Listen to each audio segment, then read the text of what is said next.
নমস্কাৰ এই মুহূৰ্তত সমূহ দৰ্শকসকলৰ বাবে লৈ আহিছো 16 ফেব্ৰুৱাৰী পুৱাৰ কেইবাটাও গুৰুত্বপূৰ্ণ খবৰ সমূহ দৰ্শকসকলৰ বাবে জনাই যাম আমাৰ প্ৰতিটো গুৰুত্বপূৰ্ণ খবৰে প্ৰথমতে দিবলৈ লৈছো এটা বিগ ব্ৰেকিং নিউজ এইবাৰ মহাকুম্ভলৈ যোৱা ভক্তৰ সৈতে পুনৰ ভয়ংকৰ ঘটনা নিশা দিল্লী ৰেলৱে ষ্টেচনত হাহাকাৰময় পৰিস্থিতি যাত্ৰীৰ ঠেলা হেঁচাত প্ৰাণ গ'ল 18 জনকৈ লোকৰ 12 জনতকৈ অধিক লোক আহত হোৱাৰ তথ্য ইতিমধ্যে আহি পৰিছে প্ৰয়াগৰাজ এক্সপ্ৰেছ ৰেলখনৰ বাবে ষ্টেচনত সমবেত হৈছিল বহু লোক হঠাৎ 14 নং প্লেটফৰ্মৰ পৰিৱৰ্তে 16 নং প্লেটফৰ্মত ৰেলখন আহিব বুলি ঘোষণা যাত্ৰীৰ মাজত লাগিল দৌৰাদৌৰি শিশু মহিলাসহ 18 জনে হেৰুৱালে প্ৰাণ মৃতকৰ সংখ্যা আৰু বৃদ্ধি পোৱাৰ সম্ভাৱনীয়তা দেশৰ প্ৰধানমন্ত্ৰী নৰেন্দ্ৰ মোদীয়ে সামাজিক মাধ্যমত প্ৰকাশ কৰিছে গভীৰ শোক মুখ্যমন্ত্ৰী ডক্টৰ হিমন্ত বিশ্ব শৰ্মাৰ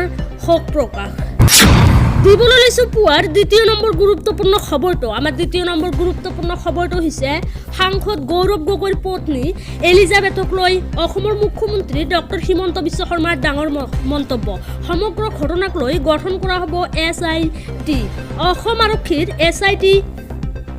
SIT-এ কৰিব তদন্ত গৌৰৱ গগৈৰ লগত বিবাহৰ পিছতো পাকিস্তান ভ্ৰমণ কৰিছিল এলিজাবেথে কিমানবাৰ পাকিস্তানলৈ গৈছে পাছপৰ্টখন আনিলেহে গম পাম কাইলৈ কেবিনেটত বিষয়টোক লৈ হ'ব আলোচনা সাংসদ গৌৰৱ গগৈৰ পত্নী এলিজাবেথক লৈ বৃহৎ মন্তব্য কৰিছে অসমৰ মুখ্যমন্ত্ৰী ডক্টৰ হিমন্ত বিশ্ব শৰ্মাই কৈছে যে সমগ্ৰ ঘটনাক লৈ গঠন কৰা হ'ব SIT অসম আৰক্ষীৰ SIT-এ কৰিব তদন্ত দিবলৈ লৈছো পুৱাৰ তৃতীয় নম্বৰ গুৰুত্বপূৰ্ণ খবৰটো এইবাৰ লাভ জেহাদ ধৰ্মান্তকৰণ ৰোধ কৰিবলৈ কঠোৰ পদক্ষেপ চৰকাৰৰ লাভ জেহাদ আৰু বলপূৰ্বক ধৰ্মান্তৰৰ বিৰুদ্ধে আইন আনিব চৰকাৰে ধৰ্মান্তকৰণ আৰু লাভ জেহাদৰ গোচৰ নিষ্পত্তি কৰিবলৈ এই কঠোৰ আইন ৰাজ্যৰ DGPৰ নেতৃত্বত গঠন কৰিলে 7জনীয়া সমিতিত আছে মহিলা আৰু শিশু কল্যাণ সংখ্যালঘু পৰিক্ৰমা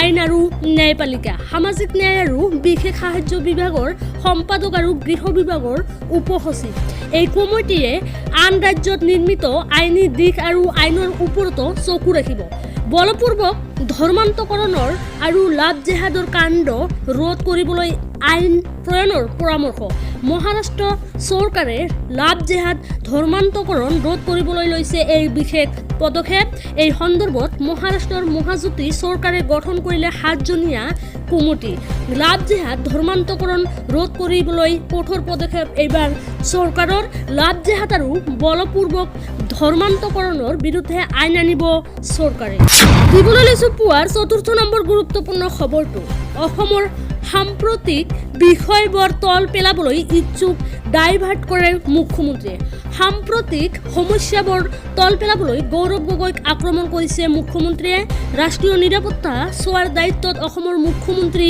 নেকি গৌৰৱ গগৈক লৈ যি বিতৰ্ক আছে তাৰ উত্তৰ তেওঁ দিছে কিন্তু অসমৰ মৌলিক সমস্যা সমাধানত মুখ্যমন্ত্ৰীৰ কোনো গুৰুত্ব নাই চল চাতুৰিৰে গোটেই বিষয়টোক কলুষিত কৰিবলৈ চেষ্টা কৰিছে অসমৰ মুখ্যমন্ত্ৰীৰ যদি শক্তি আছে 36 লাখ নিবনুৱাক সংস্থাপন দিয়ক সীমান্ত সিল কৰাৰ কথা কৈছিল কিন্তু কৰিমগঞ্জৰ লাতি তুলাত এতিয়াও উন্মুক্ত সীমান্ত গৌৰৱ গগৈ আৰু মুখ্যমন্ত্ৰীৰ বিতৰ্কৰ মাজতে ভূপেন বৰাৰ ধাৰাবাহিক বিস্ফোৰণ অসমৰ সাম্প্ৰতিক বিষয়বোৰ তল পেলাবলৈ ইচ্ছুক ডাইভাৰ্ট কৰে অসমৰ মুখ্যমন্ত্ৰীগৰাকী দিবলৈ লৈছো পুৱাৰ পঞ্চম নম্বৰ গুৰুত্বপূৰ্ণ খবৰটো আমাৰ পঞ্চম নম্বৰ গুৰুত্বপূৰ্ণ খবৰটো হৈছে এজন ব্যক্তিৰ নামত থাকিব নোৱাৰিব অধিক সিম কাৰ্ড কেন্দ্ৰই বাতিল কৰিলে 13 লাখতকৈ অধিক সিম কাৰ্ড 9খনতকৈ অধিক সিম কাৰ্ড ব্যৱহাৰ কৰাটো আইনী অপৰাধ এজন ব্যক্তিৰ নামত থাকিব নোৱাৰিব 9খনতকৈ একাধিক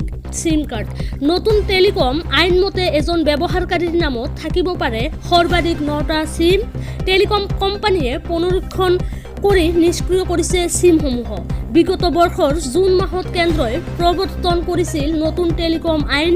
কেন্দ্ৰীয় মন্ত্ৰী পি চন্দ্ৰশেখৰে সংসদত জনাই সিম কাৰ্ড বাতিলৰ তথ্য।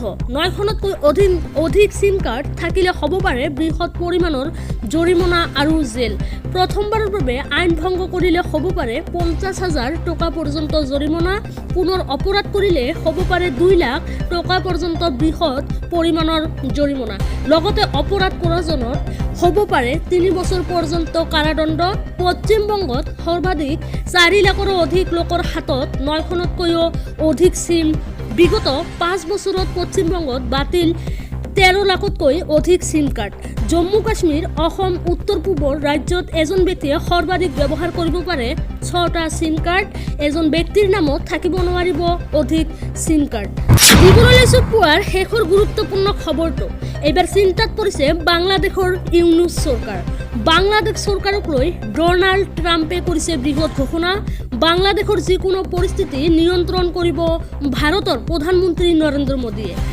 বাংলাদেশৰ দায়িত্বত মোদীৰ ওপৰত এৰি দিলে ট্ৰাম্পে। দীঘলীয়া সময় ধৰি বাংলাদেশৰ পৰিস্থিতিৰ ওপৰত চকু ৰাখিছে নৰেন্দ্ৰ মোদীয়ে। প্ৰধানমন্ত্ৰী মোদীয়ে হিন্দুক অত্যাচাৰ কৰা বাংলাদেশৰ ওপৰত ল'ব সিদ্ধান্ত। মোদীক বাংলাদেশৰ পৰিস্থিতি পৰ্যবেক্ষণৰ আহ্বান ট্ৰাম্পৰ। এই খবৰৰ পাছতে হাহাকাৰ লাগিছে বাংলাদেশৰ ইউনুছ চৰকাৰত। ভাৰত বিৰোধী স্থিতিলৈ বিপদত পৰিল ইউনুছ চৰকাৰ। পাকিস্তানৰ সৈতে ভাল সম্পৰ্ক আৰম্ভ কৰিছিল বাংলাদেশে। আমেৰিকাৰ সাহায্যতে চলি আছে বাংলাদেশ। পাকিস্তানৰ সৈতে লগ লাগি ভাৰতৰ বিৰুদ্ধে থিয় দিয়াৰ পৰিকল্পনা ৰচিছিল ইউনুছে। যিমানেই ভাৰত বিৰোধী ইউনুছৰ সিদ্ধান্ত ল'ব সিমানেই বিপদত পৰিব। আমেৰিকাত নৰেন্দ্ৰ মোদীৰ কাষত বহুৱাই স্পষ্ট ঘোষণা আমেৰিকাৰ ৰাষ্ট্ৰপতি ডনাল্ড ট্ৰাম্পৰ।